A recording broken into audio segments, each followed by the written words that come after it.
दोस्तों, क्या तुम भी बचपन में यही सोचते थे कि तुम्हारे पास कुछ सुपर पावर्स हों? हमारी आज की कहानी भी कुछ ऐसी ही है। कहानी के शुरू में हम देखते हैं कि रॉयल फैमिली की छोटी बेटी समंथा, जो कि प्रिंसेस तो थी, मगर उसने कभी भी रॉयल जिंदगी नहीं गुजारी थी। जबकि दूसरी तरफ उसकी बड़ी बहन एलेनोर शाहाना जिंदगी गुजार रही थी। उसे बिन मांगे ही सब कुछ मिल जाता रहा है। कुछ ही उर्से बाद सैम के वालिद की एयरप्लेन क्रैश में डेथ हो गई, इसलिए उसकी मां कैथरीन को मुल्क टेक ओवर करना पड़ा। कुछ उर्से बाद एलेनोर 18 साल की होने वाली थी, जिसका मतलब था कि अब वो रानी बनने वाली है।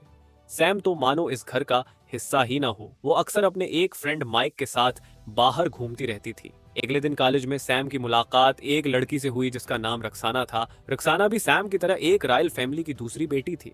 वो बहुत अच्छी लड़की थी। वो एक एक्टिव सोशल मीडिया यूजर थी और उसे लाइव स्ट्रीमिंग बहुत पसंद था। अब हमें एक हाई प्रोफाइल जेल दिखाई जाती है जिसमें कैदी नंबर 34 को अपने सेल से एक डिवाइस मिली। उसने उस डिवाइस के साथ कुछ छेड़खानी की और फिर उसे अपनी नेक कफ के साथ लगाया, जिससे उसकी नेक कफ फौरन खुल गई और यूं उसकी पावर्स अनलॉक हो गई। उसने अपनी पावर से जेल का दरवाजा तोड़ दिया और वहां से भाग गया। दूसरी तरफ सैम और माइक एक क्लब में जाने की कोशिश करते हैं, मगर आइडेंटिटी कार्ड न होने की वजह से इन्हें दरवाजे पर ही रोक दिया जाता है। वो बाहर आके देखते हैं कि स्टाफ मेंबर्स दूसरे दरवाजे से पासवर्ड इंटर करके अंदर जाते हैं। सेम ने वो पासवर्ड न जाने कैसे दूर से ही देख लिया और वो इंटर करके क्लब में दाखिल हो गए। अब क्लब में सीम को अजीब सी आवाजें आने लगी, यहाँ तक कि वो दिल की धड़कन और मक्खी की बिनबिनाहट भी सुन सकती थी, और इस घबराहट में आकर उसने फायर अलार्म बजा दिया। अगले दिन कॉलेज में सैम की मुलाकात जनवरी नाम की एक लड़की से। उसने सैम को बताया कि वो इसकी रिलेटिव भी है। इसके अलावा क्लास में मेटू, टोमा और रुखसाना भी मौजूद थे। इतने में प्रोफेसर जेम्स क्लास में इंटर हुए। इन्होंने बताया कि रॉयल चाइल्ड के पास ही बाय बर्थ कुछ सुपर पावर्स हैं, मगर हमें इनको खोज निकालना है और बहुत जल्द ही तुम्हें सीक्रेट सोसाइटी में ट्रेनिंग के लिए भेजा जाएगा। और इस सीक्रेट सोसाइटी के हेड कैथरीन थी। सीम अपनी माँ को देखकर बहुत हैरान हुई। कैथरीन ने इन सब को बताया कि इन सब को एक टेस्ट पास करना पड़ेगा, और अगर ये लोग इसमें कामयाब ना हो सके तो इनकी मेमोरी खत्म कर दी जाएगी, ताकि इन्हें अपनी पावर्स के बारे में कुछ याद ना रहे। इनके पहले टेस्ट में इन्हें एक टारगेट तक पहुंचना होता है, मगर रास्ते में बहुत सी लेजर लिफ्ट्स थी। ये सब टारगेट को अचीव करने के लिए रवाना हो गए। रुखसाना को पता चला कि उसके पास गायब होने की पावर है। टोमा दूसरों को काबू करने की पावर रखता था, और सैम बारीक से बारीक चीज को सुनने और देखने की पावर रखती थी। सैम अपनी तेज नजर की वजह से इन सब से आगे थी, मगर आखिर में इनमें से कोई भी टेस्ट पास न कर सका। अब जनूरी को पता चला कि उसके पास बाकी सबकी पावर टच करके थोड़ी देर के लिए चोरी करने की पावर थी, जबकि मथ्यू के पास कीड़ों को काबू करने की पावर थी। अगले दिन इन सबको अपनी पावर्स पर मजीद कंट्रोल करने की ट्रेनिंग दी गई। सैम को स्पीकर से भरे कमरे में ले जाया गया और उसे हर एक आवाज को गौर से सुनने का कहा। टोमा को एक खतरनाक डॉग को कंट्रोल करने का कहा गया। मैथ्यू को कीड़ों को पूरी तरीके से कंट्रोल करने का टास्क दिया गया, जबकि रोक्साना को बर्फ और बारिश में अपनी पावर्स को यूज करने का टास्क मिला। अगले दिन कैथरीन ने सम को सीक्रेट हेडक्वार्टर का विजिट करवाया। यहाँ पर बहुत सी अनोखी डिवाइसेस थीं। वहां पर उसने एक माइक्रो डिवाइस देखी जो कि सेम डीएनए वाले लोगों को टारगेट करने के लिए यूज होती थी। वहां कैथरीन ने सेम को अपनी पावर्स पर कंट्रोल करने के और तरीके भी बताए। अब रक्साना को छोड़कर बाकी सब ने अपनी पावर्स को कंट्रोल करना सीख लिया था। यहाँ प्रोफेसर जेम्स ने दिमाग लड़ाया और रक्साना को इन्हीं बखरे बालों में लाइव हो जाने की धमकी दी। ये सुनते ही रक्साना अपनी पावर्स को यूज करके गायब हो गई। अब बहुत हद तक इन लोगों ने अपनी पावर पर कंट्रोल करना सीख लिया था। जेम्स भी अब इस बात से बहुत खुश था।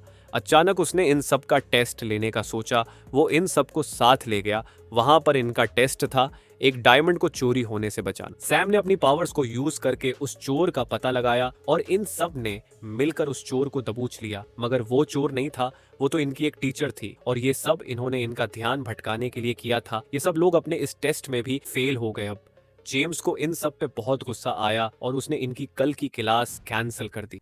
दूसरी तरफ सैम माइक से बाहर न मिलने की वजह से माफी मांग रही थी। माइक को इस बात का बहुत गुस्सा था। अगले दिन छुट्टी होने की वजह से इन सब ने बाहर घूमने फिरने का प्लान बनाया, और इसी बीच जनवरी और सैम की अच्छी खासी दोस्ती हो। सैम ने उसे अपने घर भी बुलाया और अब दोनों सहेलियां छुपके से सैम के घर पहुंची। ये दोनों सैम की म्यूजिक रूम में गई। सैम ने उसे बताया कि उसे इन सब का बहुत शौक है। उसने अपने लिए म्यूजिक का एक अलग रूम बनवाया है। इतने में इधर मिकी आ जाता है। वो सीम को अपने बिना ही एंजॉय करता देखकर गुस्सा हो जाता, वहां से चला जाता है। अब सीम भी उसके पीछे जाती है, मगर 24 कैदी नंबर इन लोगों पर हमला कर देता है और वहां से जाने से पहले सैम को स्नो क्वीन के नाम से पुकारता है। इस बात पर वो बहुत हैरान हुई, क्योंकि सिर्फ उसके वालिद ही उसे इस नाम से पुकारते थे। जेम्स ने अब इन सबको शांत रहने को कहा, मगर सैम ने उसकी बात न मानी और उस बंदे के पीछे चली गई। जेम्स भी उसे बचाने के लिए जंगल में गया, जहां वो सीम को बचाते हुए बुरी तरह जख्मी हो गया। इस बंदे ने सैम को बताया कि वो उसका चचा है। इतने में जनवरी इधर आ गई। उसने चोरी की हुई पावर से उस आदमी को जोर का धुका दिया और सैम और जेम्स को वहां से लेकर भाग गई। जेम्स की हालत ऐसी थी कि उसे हॉस्पिटलाइज करवाना पड़ा। अब कीथरीन को मजबूरन सम को सब कुछ बताना पड़ा कि वो आदमी एडमन असल में सम का चचा ही है और उसने सम के बाप को मारा है, जिसकी वजह से कीथरीन ने उसे जेल में कैद करवा दिया था। ये सुनने के बाद सैम अपने चचा से मिलने जेल गई। वहाँ एडमन ने उसे बताया कि वो मुल्क में इस रॉयल सिस्टम को ख़त्म करना चाहता था और उसके भाई ने हुकूमत संभालने से पहले इस बात का वादा भी किया था। मगर जब उसने ये सब पूरा न किया तो मजबूरन एडमन को उसे मारना पड़ा। उसके बाद सैम अपनी बड़ी बहन से मिली। उसने इसे यकीन दिलाया कि वो सिस्टम को ज़रूर चेंज करेगी। सीम को भी अब उसकी बात पर यकीन करना पड़ा। अब बाकी सबने भी एलेनोर के रानी बनने की पार्टी में सिक्योरिटी का जिम्मा ले लिया। इस रात सैम जेम्स से मिलने हॉस्पिटल गई और उससे अपने सब कुछ किए की माफ़ी मांगी। अब इस पार्टी में बहुत सी रॉयल फैमिलीज आए। टॉम आज अपनी पावर यूज़ नहीं कर पा रहा था, क्योंकि जनवरी ने उसकी पावर चोरी कर ली। वो चुपके से सीक्रेट हेडक्वार्टर में चली गई और वहाँ पर गार्ड्स को एडमिन को छोड़ने को कहा। अब हमें पता चलता है कि वो और एडमिन शुरू से ही मिले हुए थे। वो फिर अपने फ्रेंड्स के पास गई और उन्हें अपना पीछा करने को कहा और फिर उसने इन सब को जेल में बंद कर दिया। मगर मैथ्यू ने एक मक्खी के जरिए सैम को सब कुछ बता दी। सैम ने अपनी पावर्स को यूज़ करके एडमिन का पता लगाया। वो एडमिन का पीछा करने लगी। दूसरी तरफ एलेनोर रानी बन चुकी थी। एडमिन ने वहां पहुंचकर एक बॉम्ब फिट कर दिया। यहाँ सैम को पता चल गया कि जनूरी उसका पीछा कर रही है। वो जल्दी से मायक के पास गई और उसे मदद के लिए कहा, मगर जब वो ना माना तो सैम ने उसे ये सब कुछ बता दिया। सच सुनकर अब वो मदद के लिए तैयार हो गया। अब इन दोनों ने सबसे पहले जनूरी को काबू किया। पकड़े जाने के बाद जनूरी ने बताया कि उसने रानी बनने के लिए ये सब कुछ किया। इन्होंने उसे बेहोश कर दिया और जाकर बाकी सब फ्रेंड्स को भी आज़ाद किया और इन सब ने मिलकर एडमिन को पकड़ने का प्लान बनाया। टोमा और रैक्सोना एडमिन का ध्यान भटकाकर उसे एक रूम में ले आए। रूम में एक ऐसी डिवाइस थी जिससे एडमिन की पावर बहुत वीक हो गई। माइक ने इतनी देर बूम को रीप्रोग्राम कर दिया और एडमिन इसी कमरे में फंस गया। दूसरी तरफ एलेनोर रानी बन चुकी थी और अब इन चारों को भी सीक्रेट सोसाइटी में ले लिया गया था। कुछ अरसे बाद कैथरीन ने एलेनोर को सीक्रेट सोसाइटी का बताया और एलेनोर ने वादा किया कि वो इंसाफ के साथ हुकूमत करेगी।